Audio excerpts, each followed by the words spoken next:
This is really about how do you take this capability and expand it? Everything we've talked about today has been about kind of IT security operations. But what we see is that organizations want to apply this much broader than just the SOC. And what we want to show today is really about how do you move this from an IT environment and start supporting things like an OT environment. And this is what we see a lot of, energy organizations doing, manufacturers doing. They've implemented automation as it relates to their incident response and security programs for IT, but now they're starting to think about it from an OT perspective. So this is about taking that same concept of maturing through that process, centralizing your information, enriching it, building an automated response capability, tracking the key metrics and KPIs. But let's apply that to not just the SOC, but let's apply it to other aspects of the business. All right, so for this particular use case, we partnered with a company called Nozomi that's pretty big in the OT space for vulnerability patch management, scanning, asset management, and inventory.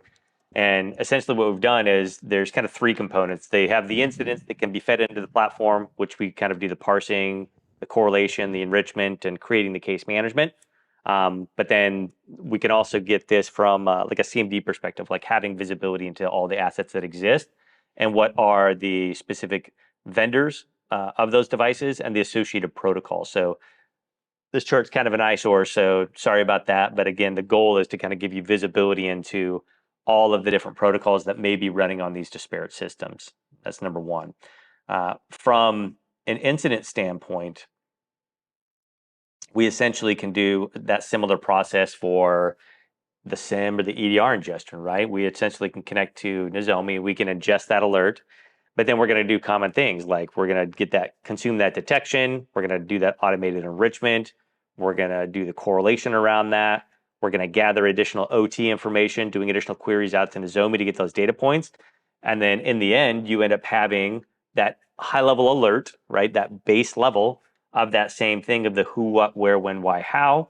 But then I can also drill down into specific summary details of, well, what were the source and destination IPs associated with this alert? Or if the analyst ever did want to go back directly into their Guardian Network tool, we could just give them a direct hyperlink to access that, right? The IOC data points are here. So just like in anything else, it feeds to that central threat intel application. So if I'm seeing indicators in both IT and OT, I would have that visibility here to be able to see those different alerts that are matching. And then, of course, we can also pull other essential data, right? Like what if I want to be able to see the source device sessions, right? Like what was it communicating with for the last 24 hours? Or what were the known CVEs associated to that current instance and giving me all those data points. So again, it's about being able to go out and reach and connect to one or multiple disparate tools, bring back all the relevant data and telemetry, and then as an analyst, give me the ability to do a next step incident response based off of the criticality of that event. So in this case, it met the threshold to create a case, which the case view here is what you just saw for any other data source, right? So we can kind of give the analyst a standard view of doing common IR response actions, whether it's from OT-based events versus IT versus security operations versus vulnerability patch management scans, et cetera. The goal is feed up the most relevant data for them to be able to do that incident response, enable them with a collaboration hub to be able to do communications with stakeholders as necessary, but then give them those automated response actions, either pre-built in the flow, like we built out earlier, or via just a single button click to be able to do those response actions for those different requirements.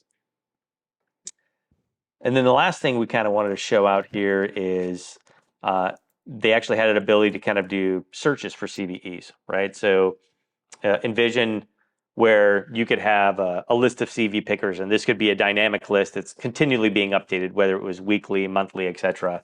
And from that list, you could essentially say, well, I have concerns about this particular CVE.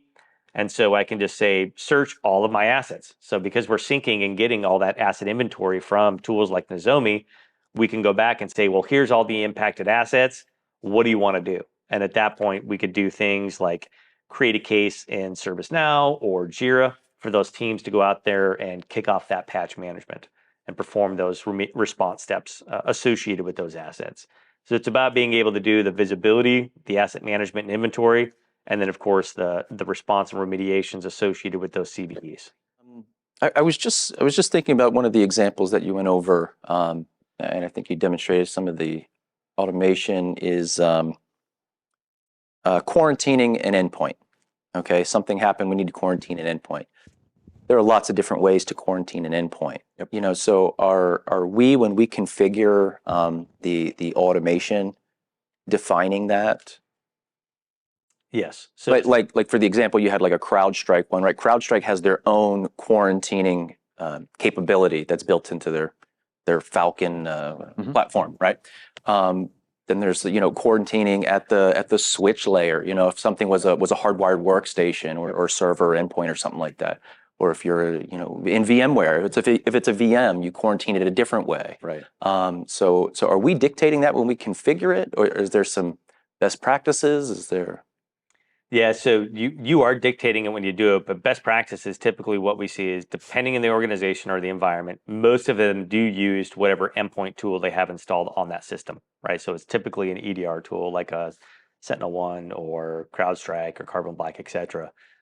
There are cases though where I've seen they may end up wanting to like move it to a completely different VLAN because they don't want to necessarily quarantine it. They don't want to touch it. They want to leave it in its preserved state, but they want to be able to get it into a specific VLAN to where the forensics guy can get in there and tear it apart and reverse engineer and figure out what exactly happened on the box while preserving its current state. So a lot of it just depends on the use case of why are you moving it or why are you attempting to quarantine it. So Also the infrastructure type, like obviously if it's not a workstation, then you're probably using, if it's cloud, you're going to use some of the, cloud-based tools. Yep. If it's, whatever, if it's an IoT device, it might be managed differently.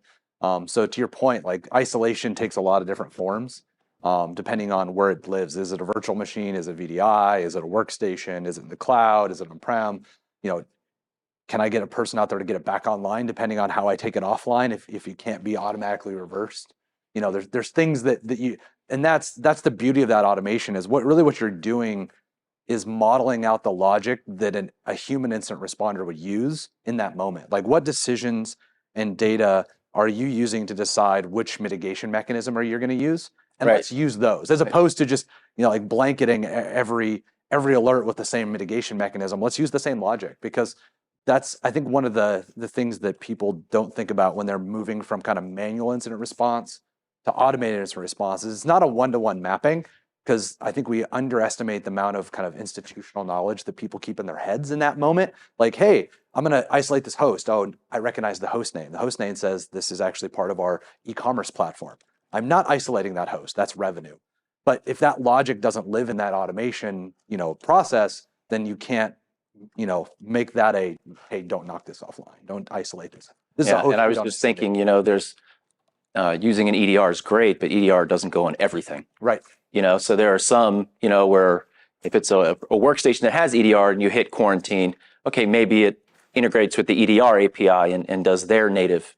But if it's another platform that doesn't have EDR, then you still want to be able to quarantine if you can, and you have to go about it a different way. So the same sort of mental logic that I'm thinking of, we basically just have to write those if-then conditionals. To be able to determine that, if EDR exists, use, Falcon Strike or whatever. Yeah, and I think exactly, kind of as we showed, right? The host needs to be quarantined. You have the host ID, the unique identifier. But if you don't, then you have maybe a worst case scenario, which is a rogue device. Or, maybe a little bit better, an unmanaged device, but if at worst, it could be a rogue device. So what's my secondary mitigation mechanism? To your point, is it network based? Is it, some type of segmentation that I can do to isolate that? And there's lots of ways you can approach it. Like if I have a known subset of systems that will never run an EDR client because it's just not supported. Maybe they're old Solaris servers or whatever else like that. If it's a standard naming convention, you could actually do a condition that says, hey, if the system name matches this regex, go this route versus going the EDR route. So there's various ways you can approach to make that determination of not only does it have an agent, but is it this type of server name as a prefix. So the other thing that happens in that moment is there's a lot of investigation information that you want that you might not be able to store for all of your assets in real time. Like I can't have a real-time memory dump of all my workstations and servers. I can't have all the packet data that's ever rolled across my network. Like I probably can't keep all the logging data that I've got from, CloudTrail or, so when you have these investigation moments, along with the mitigation actions, you can also trigger a lot of the kind of forensic artifacts that historically might overrun their buffers and not be available in the future if you didn't, if you had to come back to it. So, hey, let me take this, let me tell whatever I'm using for, packet capture to set aside this window, because that window might overflow the buffer because I can't afford the storage to keep all of that for historical record. Or, hey, let's do a real-time memory dump, so I have that for... I mean, that's what I was just seeing. I really think this, I think you guys have a really awesome platform and you offer a ton of capabilities, but I think for a SOC, it's just my opinion, if I gave this to a SOC, we're not going to level 5 or level 4. We're at the level 1, the level 2 for a while, which is let's get it plugged in, and still I want all the actions to be conducted by someone, right? I want someone to click the isolate button. I want whatever. I want a human driving those decisions. Yep. But where I see the immediate value of a team that's not ready to automate the actions is just information gathering. So many times we get an alert and there'll be a separate, like you said, a private Slack channel or an MS Teams chat or something that says, I want, hey, can you guys go get the NetFlow records for the last week? And can you check the firewall logs for this? And can we go pull the EDR data for this? So we can just automate that artifact gathering, storing it in one place so that an analyst can see it instead of pivoting from tool to tool to tool. Just put it all in one place. Yep. Even if it is all in the SIM, that's like 5 or 6 different queries in the SIM. Yep. If we can get that, I think that's like the immediate value. So yeah, to your point, like you don't jump from 0 to 5. You have to build that foundation. And what a lot of teams struggle with is they don't know when they should start thinking about, like, when am I ready? Right. And sometimes it's very obvious I'm ready. Like, I've taken a customer example, like they have, a tier 1 team, 12, 15 people, and they've hit this same button like 1,800 times in the last 2 weeks.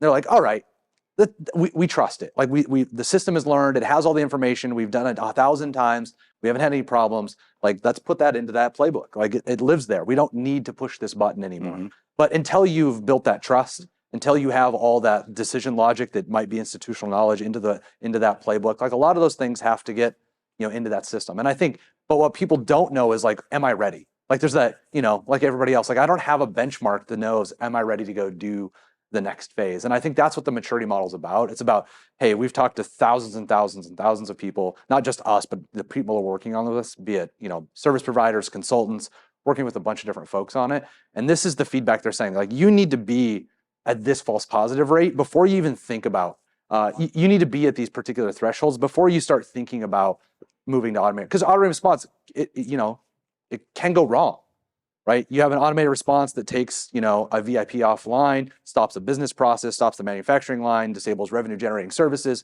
Like, that's a bad thing. So you have to move through that maturity model in order to be ready. But people are wondering, am I ready? And I think giving them feedback from thousands of other folks about where they felt they needed to be to move through that next phase it's really good. It's like, everybody needs a program, right? Like, I need to know, am I ready for the next thing, or do I need to stay where I'm at? So, in this move to become more mature, yeah, you've got with your workflow, you've got the capability to say, okay, here's an incident. If you want to do this, push this button, right? And then you've got the ability to do that all automated. Is it the same? So if I've hit that button 180 times over the last 2 days and finally say, you know what, it's never failed us, let's just automatically do it. Yep. Is it that same workload that you just say, just go ahead and do it? Mm-hmm.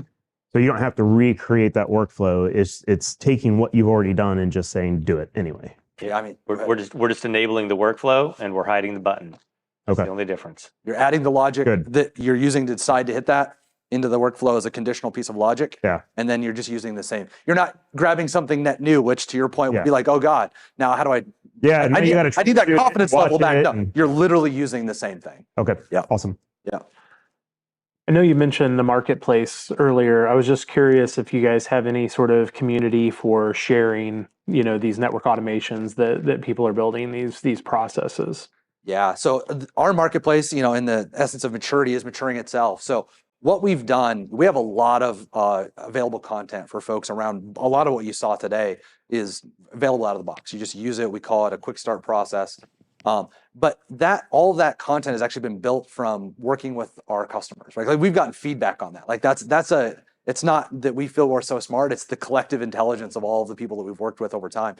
What we've done is in launching App Hub, and we'll mature that into it's maturing into a more robust market. We'll have people that can share that content in directly, and then you'll have kind of like your classic, delineation between, vendor provided content, community provided content, certified community content, all that fun stuff.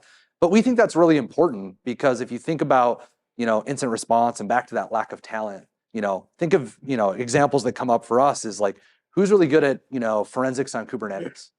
Like, well, that's not a huge population of people yet. It's growing. But like, if I can access a template that lets me walk through what I should do from an investigation perspective, even if it's just a checklist, but better yet, if it's an integration, can pull that data, can help you visualize that data, all the things that come along with that template, and you get access to the world's subject matter experts on, network forensics or memory forensics or Kubernetes or whatever it might be, cloud workloads. I think that's a really powerful, it's almost more powerful than the platform itself, is the collective intelligence of all those people. Well, I think that's, and in my mind, again, having gone through this evolution with IT tools, for 20 plus years, I think that I really see that we're getting to this point, especially with, DevSecOps movements, tools like SOAR, where the power of these tools is infinite. Like, I mean, it's really amazing the platforms that you and others are building around this. But the downside to this is if all of that knowledge doesn't get shared, like if, again, I have all of these different areas of expertise, we need to share that knowledge if we're going to really make these platforms usable. Because if I have to develop all of that myself, it becomes a snowflake. And now I'm having to make sure that I'm maintaining this so I have to still have all of this talent, which we're all competing for. Right. So again, I think, that aspect of, community building is really going to be what enables these platforms to grow and succeed. Yeah. I think it's twofold too. I think part of it is, absolutely. Like there's a rising tide moment that happens when you have two organizations collaborate on a single use case, and one might be, and we've seen this with our customers through our customer advisory board. You had one that was really good at like kind of the detection, like, hey, how do I actually take in this alert, enrich it, and understand like, is this bad, or is it benign? And then the other organization was like kind of once they've identified bad, they were really good at like the mitigation, right? It was really robust. Like, hey, they were doing all of these extra kind of what we'll call them light threat hunting activities and updating rule sets. Like it was like really, really robust. Like if they found bad behavior, it was like, damn, that's impressive. But when the two things came together, you're like, wow, now we have this really robust identification and enrichment capability, which allows us to drive response actions, and those response actions are now really robust. And that up-leveled and made it into our quick start package. We were the beneficiary of that, and all of our customers are. And so I think that is really, really profound. And you'll see that's something that we're not only going to enable, but we're going to be incentivizing in our platform. Like we really think there's an appetite for, I guess, what the industry calls gig workers, like folks that understand how to do this stuff, that want to participate and share, but there has to be an incentive there. It's not, it can't all be goodwill. There's a lot of goodwill, and security is a great example of that. Software developers are a great example. There's a ton of goodwill out there, but if you can provide a meaningful incentive for them to participate, I think you can get some really exciting stuff and then you don't have to have that person on staff, right? Which we're really excited about. So but to enable that, I guess the other point is you have to bring the threshold of complexity of building it. Like you can see, like Bryon was building stuff in minutes. We think it should be even easier than what we were showing. Like, so we want to have more people that have broader sets of domain expertise be able to participate and share, because not everybody can have a Bryon, not everybody can keep, folks on staff, but it's easy enough for people that manage these tools now. But if we can make it even easier that, hey, I work in HR and I understand the logic for onboarding an employee, and I've talked to security enough to know that these are the things that I should tell you about the asset they're getting, or the tools they should have access to, or the risk they have from a travel perspective, whatever it might be. I can actually build that business logic. And I don't need to be the security expert. I'm the domain expert at employee onboarding. Okay, that's super profound. Like I think that's really important to kind of expand and capture the kind of that domain knowledge across not just security incident responders and threat hunters, but everybody that interacts, application security, network security, cloud infrastructure, DevSecOps. You guys have said all the things. Hey, one of the things I didn't see, and Carl just reminded me of it, is when we are writing our own automations currently, whether we're using Python or Ansible or whatever, right? Documentation, put the comments in the code, right? So the next person knows why you did this, why you did that.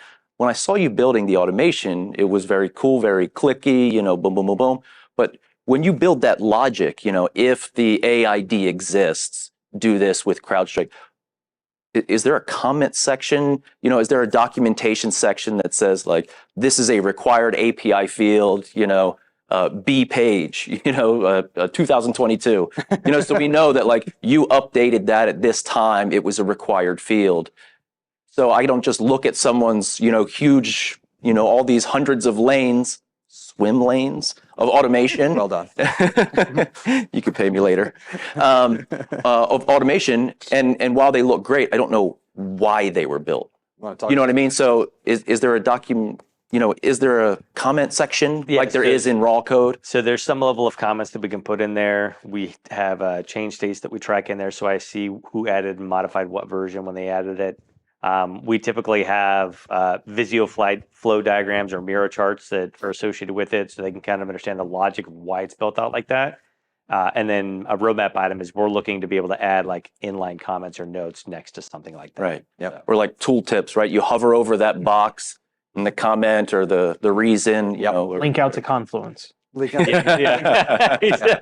But also we're there's things that are you kind of mentioned like as a developer I do comments in a particular way, and we're thinking about things like Markdown, and we're thinking about things about like Git control, like how do you converge the idea of having comments but also make sure that it's in a format that is going to be really sustainable over time, and also so I can use the tools that I like. Yeah. Like as great as our tooling is, we're never going to be overcome the desire to use best in class JSON schemas or whatever it might be. Like it has to be really easy and intuitive for folks to use, but you also have to make sure you're adopting the things that people are going to use, regardless of what you want them to do, they will do. And it sounds like you want to make a comment about that. Actually, that reminded me too. So version control. So how do you handle version control in this environment? Write it to a Git repo. Yeah. Okay. That's So what Right to a Git repo. basically all the configuration. So the playbook, the UI, UX, everything. We call it a Swimlane solution pack. It's an SSP, but basically we want to write that component to it from to a Git repo. So GitLab, GitHub, and then be able to have really traditional version control, because we think that's what people want. That's best in class. They have the tooling for it. You're not asking them to do something new. So that's how we think about that, and that's something that customers do now, and then you'll see become much more native in the platform over time. Is it just JSON on the back end? Or? It depends on which element is. Mostly it's JSON. Most of it's JSON. Okay. Yeah. And is that a manual export import process today then? Today, right now, you can actually make it part of the workflow process. So people actually we have like a health and maintenance application that we didn't show, but basically can write that stuff. And there's a full API in the back end where you could just have it Okay. triggered via API calls versus doing it in platform. So you're kind of eating your own dog food when it comes to the automation side of things to help protect it, to help create it, that kind of thing. Yeah. That's awesome. Yeah, I mean, one of the things that we did is, it's all API driven. So everything that he did in the UI is available from, a Swagger open API spec API. One of the things we have to ask is, or two questions are, is this a cloud-hosted platform, self-hosted? What is the recommended deployment method or deployment options for Swimlane? Yeah, I mean, we always recommend cloud first. I mean, it's less for you to do, it's less for you to maintain, less for you to deploy. Obviously you get some of the elasticity that comes with cloud scale stuff that you can't. But if you want to deploy it on-prem, absolutely. You could. I mean, people still. You guys offer a VM or a container or an installation package. That deploys. Yeah, it even supports air-gapped deployments. Yeah, perfect. Okay. Yeah. And then my second question was licensing. How do we pay for this? If I'm a small business, a big business, a government, how does Swimlane, differentiate the pricing for scale? Yeah, I mean, for right now, basically you're adopting it on a user basis, right? So how many people are actually logging into the system? Obviously, as you move to cloud, there's some consumption components to that because you could, go crazy. So there's a balance there, but most of the time organizations are licensing this on how many people are accessing. How many admins, right? Yeah, just users. Just They have a users. lot of people that come in and actually don't ever participate as administrator. Okay. They're just using case management and reporting and populating fields and triaging alerts. So a lot of times it's analyst count, or it might be people that work in network ops. It might be your forensics team. So what are your analyst count tiers? Are you doing like 50 and below, 50 and above, just 1,000 and up, or? Yeah, like anybody else, there's breakpoints in discounting, but we don't have like a 1 to 10 or 10 to 20. Okay. It's just, do you want 11? I don't want to charge you for 12 if you're not using 12. Mhm. So There's no minimum starting. Typically we try to do like 3 users. There's usually not an organization that's going to do this with 1 person. But, Right. Typically we're seeing like 3 users as kind of the base, but it's not a start. there's no forced minimum. Yeah, it's not a start at 500 users. There's no start at 500 Yeah. users, right? Correct. Cool. I want to go back to the on-prem versus cloud. What's the feature parity like there? A lot of times I worked with air gapped, and then all the really cool stuff was all cloud hosted, and then you couldn't use it. And then it was like, oh, all the benefit went away as soon as I put it in my data center and put it in my air gap network. So, I mean, right now, feature parity is the same between on-prem and cloud. Obviously, over time, as our cloud offering evolves, there may be things around like serverless components or other things that just really can't be offered on-prem. But the goal is to try to offer parity as much as possible. But there may be features in the future that just aren't available that we can't support on-prem. But as it sits right now, it's feature parity. But as you think about this use case specifically, and talking about air gap, if you want to go out and grab like information that's going on in the wild, right? If you want to pull threat intelligence from, a virus total, or if you need to go and, look at Shodan or whatever it is that you want to, like, you have to have access, right? So being on-prem, there could be a restraint, but it's usually customer limiting, it's not product limiting, for what it's worth.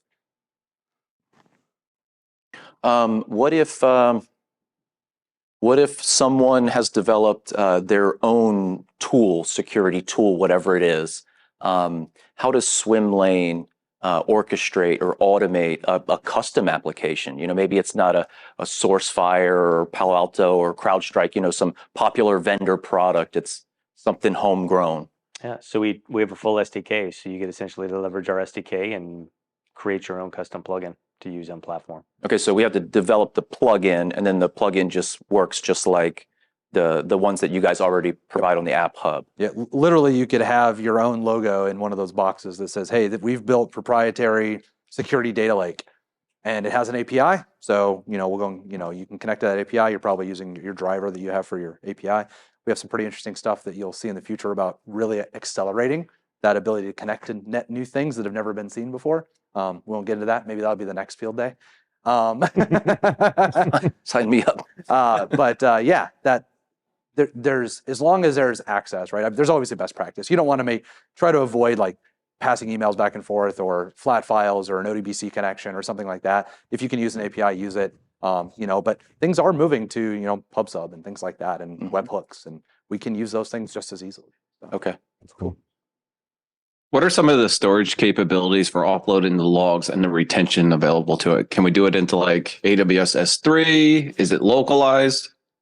Yeah, I mean, generally what we recommend from a best practice perspective, it just depends on the artifact, right? If you're going to do like a memory dump, just make it part of the workflow to drop that to S3 or some, low-cost storage. Don't store it in the database. I mean, you can. The blob storage there is big enough to support it, but you do that over time, and it's just not a best practice. So if you're doing big artifact objects, just usually the workflow will say, hey, let's just put this out to low-cost storage, long-term storage. So anything else that you're Is it easily retrievable? Yeah. After I dump it out, can I pull it back or? Oh yeah. I mean, we would just have a hyperlink that goes directly to it. Or if you did want to keep it in platform, you can actually configure TTL or retention periods on the attachment. So you could say, allow me to attach an attachment up to this size, but only retain it for 2 weeks. And then we'll just automatically dump it after that window. Yeah. Thanks. So I think that's interesting, the TTL on the artifacts that you guys collect in platform. So we can configure artifacts or whatever to expire after a certain period of time, but those artifacts, assuming like it was something that came from our sim, can still live in the sim long term. Oh, yeah. You know, for our required retention period.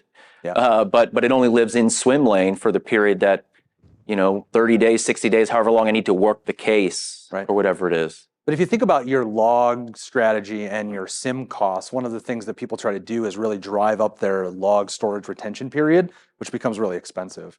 But generally, you're keeping that to have the historic information as associated to cases and alerts that you've seen. So if you use automation to actually set those artifacts off, even if it's the logs themselves, like give me the logs for this period, I'm going to write them out to, as John mentioned, the S3 buckets, super cheap, long-term storage. That starts having a positive impact on how I think about long-term storage of particular artifacts, because sometimes you're keeping them in a place that's probably not terribly cost efficient because it's the place that they're supposed to be there. Now, if you're pulling them out as you need them and you're still meeting your compliance requirements, then maybe you can reduce your retention requirement on the source that you typically are saving in it. So that obviously comes up a lot with SIM. Like, hey, I'm a government agency. I need to keep 7 years of logs. Well, you don't actually have to keep 7 years of logs. You're supposed to be keeping 7 years of logs associated with cases that you've had historically. You don't need every log. So if I can set that aside in a much lower cost mechanism, maybe I have to buy 8 terabytes of storage from said SIM vendor.